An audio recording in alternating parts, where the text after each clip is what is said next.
kiri, Pak. Boleh kemana, Pak? Ya, ya, ya. 40 years ago, we decided to build.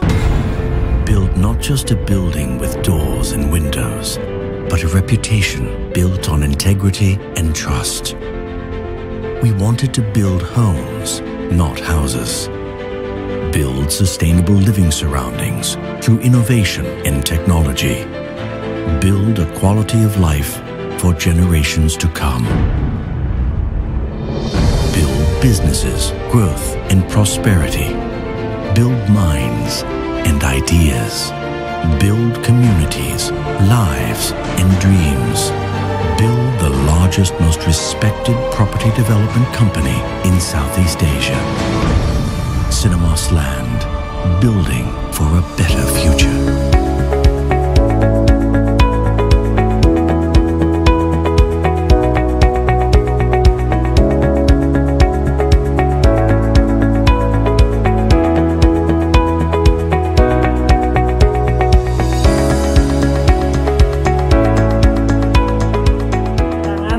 Spesial yaitu Pak Hermawan Wijaya, Direktur dari Bumi Serpong Damai BSDE. Pastinya penasaran banget dong ya teman-teman semuanya dengan perusahaan properti yang punya kapitalisasi sangat besar di Bursa Efek saat ini gitu.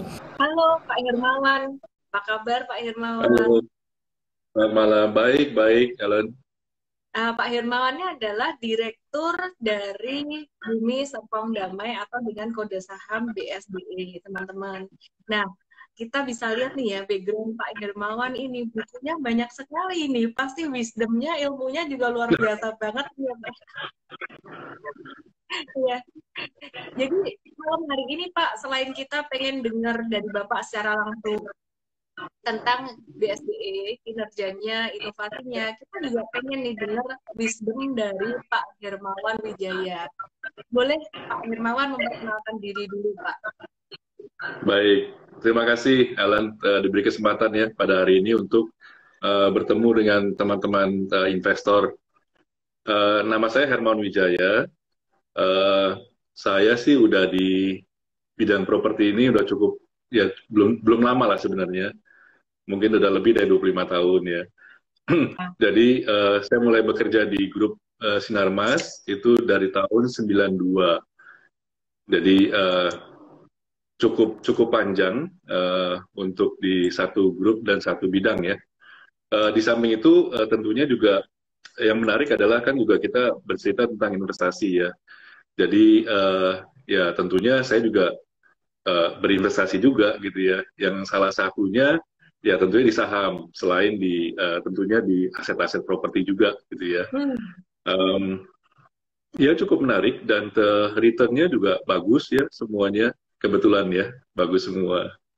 Nah teman-teman, ini kita baru bahas tentang proyek terbaru dari BSDE, yaitu proyek Midbana yang merupakan Midbana itu singkatan dari Mitsubishi Surbana Jurong gitu. Pak, mau nanya nih Pak, kalau dari proyek Midbana ini sendiri kira-kira akan nyumbang revenue sales berapa buat BSDE ini Pak? Nyumbang revenue berapa untuk BSDE? Jadi untuk target sales BSDE sendiri untuk tahun ini itu berapa dan apakah sudah terpenuhi berapa persen gitu? Oke, baik. Untuk target marketing sales BSD sendiri secara setahun full, itu kita targetkan 7,2 triliun. So far sampai bulan Juni kemarin, itu sudah mencapai sekitar 2,9 triliun rupiah. Jadi memang masih 40% ya. Cuman kita ada perbaikan nanti di bulan September ini nanti, kita akan announce, mungkin kira-kira minggu depan lah, kita akan announce target marketing sales kita pencapaiannya berapa persen sampai posisi September. Nah, angka 7,2 sendiri ini memang angka yang udah kita targetkan dari awal tahun 2020, belum COVID ya, belum COVID. Kemudian sejak Maret itu terjadi COVID pandemi itu memang penjualan kita relatif memang agak tertantang gitu ya, bagaimana caranya kita untuk mencapai angka 7,2 itu.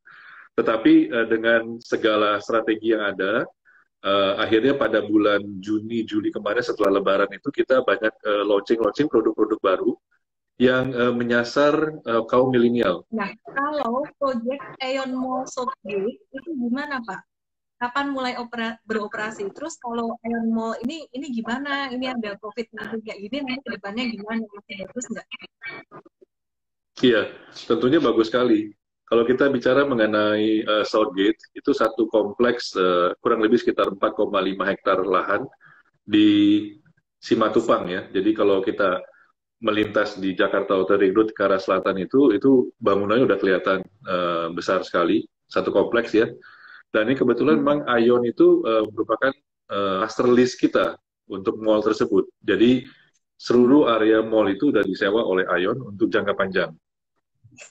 Nah, kita percaya bahwa dengan adanya Ion Mall itu tentunya akan mengundang traffic lebih bagus ya, lebih banyak, dan tentunya juga ini bisa mendorong penjualan apartemen di Southgate itu. Jadi selain Midbana dan Ion Mall Southgate, ini ada proyek apa lagi ya Pak ya ke depan? Oke, tentunya banyak sekali proyek-proyek yang kita akan launching ya ke depannya. Yang terbesar memang nanti akan yang joint venture sama Midbana itu yang nanti bakal fenomenal ya di kawasan BC City. Nah, di samping itu kita juga ada yang namanya Digital Hub. Ya, Digital Hub ini yang tadi saya sampaikan untuk mengcapture bisnis-bisnis startup, commerce yang semacam itu ya, yang banyak anak mudanya. Nah, kemudian selain proyek-proyek kompleks perkantoran startup itu, kita juga tentunya ada proyek-proyek perumahan-perumahan baru yang menyasar kaum milenial. Ya. Karena kita percaya bahwa Indonesia kan dapat demografi bonus ya untuk beberapa tahun ke depan. Nah, ini kita coba tangkap potensi ini. Karena kita percaya dalam bisnis properti ini atau developer ini, nomor satu itu adalah populasi ya. Jadi kalau populasi itu ada, itu mendragging demand untuk properti. Yang kedua ya tentunya pertumbuhan ekonomi ya, dan situasi politikal yang stabil. Kemudian untuk dari sisi developer sendiri, tentunya developer itu harus punya tanah. Kalau developer nggak punya tanah, jangan ngomong bisnis properti ya. Jadi nah, untuk BSD sendiri, untuk tanahnya, land bank-nya, itu masih luas sekali. Total konsolidasi lahan kita itu ada 4.700 hektar. Jadi ini masih cukup untuk 25-30 tahun juga masih cukup gitu untuk pengembangan. Jadi saya pikir untuk going concern, yang tipikal, mungkin di sini ada tipikal investor yang long term, cocok nih BSD gitu. Karena proyeknya pasti akan long term. Jadi kita nggak ada kesulitan untuk nanti berapa tahun lagi kita mesti cari lahan baru gitu ya. Saya rasa dengan lahan yang ada kita cukup lah untuk dikelola. Menarik Pak. Jadi ini tadi aku udah tandain, aku mau nanya total land bank BSDE udah dijawab. Nah sekarang aku penasaran nih Pak. Maaf nih Pak, aku kebiasaan. Ya, jadi COVID-19 di Indonesia ini belum mencapai puncaknya. Dan itu yang membuat investor asing itu juga masih gimana ya, mau masuk ke Indonesia, masih melihat kondisi kayak gini, meskipun ada Omnibus Law ya, mereka khawatir gitu.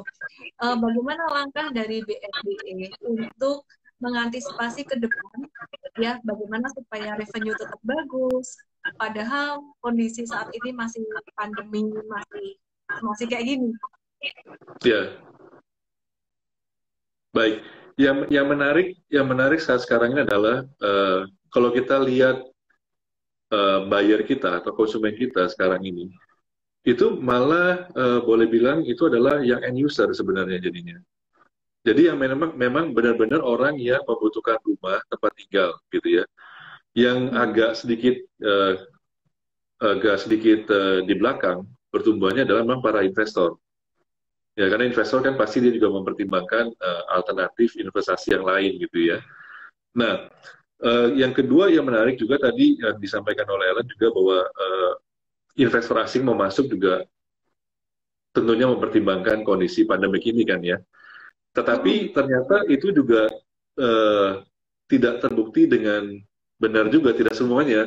Buktinya kita bisa mencapai kesepakatan dengan Midbana dalam kondisi COVID sekarang ini gitu ya. Artinya apa? Artinya bahwa para investor ini tentunya tidak melihat short term, ya, tidak melihat untuk setahun atau 2 tahun ke depannya, tapi mereka melihatnya benar-benar long term, di atas 10 tahun gitu ya.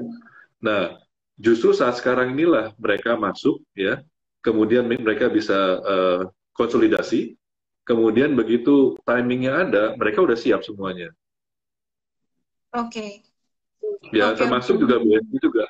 Termasuk BSD sendiri juga sudah masa-masa sekarang ini sedang konsolidasi juga untuk mempersiapkan diri jika booming properti itu datang ke Bali, ya, kita udah siap. Mau dari tanah, mau dari planning dan sebagainya, kita udah ready. Hmm. Pak, sekarang kita bicara dari solvability, nih, Pak. Ya, tadi kalau kita bicara revenue BSDE bisa dibilang sangat bagus sekali bertahan pada masa COVID-19.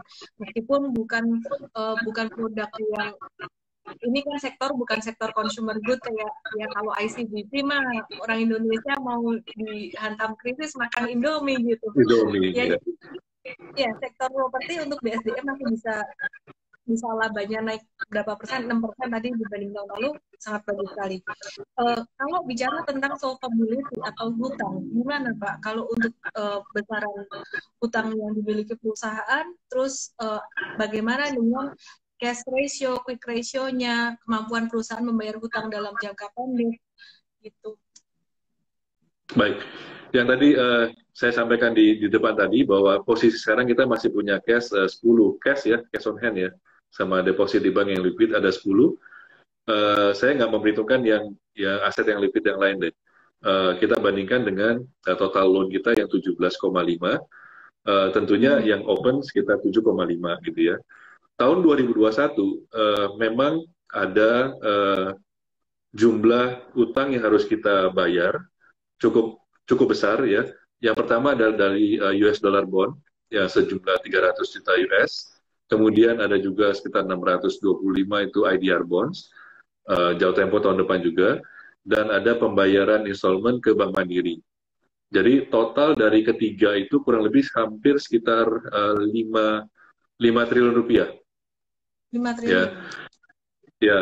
Nah, jadi kalau itu jatuh tempo pun kita masih ada cash ya, sekarang sudah ada 10 triliun itu ready ya. Jadi dari segi solvabilitas tentunya tidak ada masalah ya. Kemudian biasanya kita kalau ada proyek baru dan ataupun keperluan dana yang lain, ya kita juga bisa untuk leverage up lagi. Karena dari segi debt equity ratio-nya, net debt equity ratio-nya itu masih sekitar 10%, ya 10-12% net debt ya. Kalau gross debt-nya memang sekarang ini kita udah sampai ke sekitar 40-45%. Tapi dibandingkan dengan peers yang lain, saya rasa masih termasuk yang rendah ya untuk debt equity ratio-nya. I see. Oke. Tentang Iya. buyback ini sendiri, jujur saya baru dengar dari Pak Hermawan ini. Nah, boleh diceritakan lebih detail Pak tentang buyback saham ini kira-kira akan dilakukan pada harga berapa sampai berapa untuk BSDE, dan kemudian kira-kira kapan akan dilaksanakan? Ini jadi satu sentimen positif banget nih buat teman-teman investor. Oke. Kita melakukan buyback untuk BSD sendiri itu udah dilakukan tahun kemarin ya, tahun kemarin itu totalnya sampai 1%, secara harga rata-rata di 1.100 waktu itu. Secara rata-rata 1.100 ya. Ya. Nah, tahun ini bulan lalu itu controlling shareholders Paraga Artamida itu juga sudah membeli kurang lebih sudah 1% lebih di harga rata-rata hampir 800. 797. Jadi kita bisa lihat bahwa shareholders utama pun juga melihat bahwa harga saham BSD ini dengan harga sekarang ini rendah sekali. Yang tadi saya sampaikan tadi, PBV-nya itu 0,44 kali. Jadi harga sekarang ini di bawah nilai buku. Bisa dibayangkan, nilai buku ya, nilai buku BSDE yang tercatat pembebasan lahannya boleh bilang 30 tahun yang lalu gitu ya. Menarik ya. Nah, jadi bisa dibayangkan seberapa murahnya ya kalau kita bandingkan dengan harga pasar. Menarik, benar banget, benar banget. Nah, teman-teman semuanya, kita say thank you dulu buat Pak Hermawan. Terima kasih banyak Pak Hermawan dari BSDE.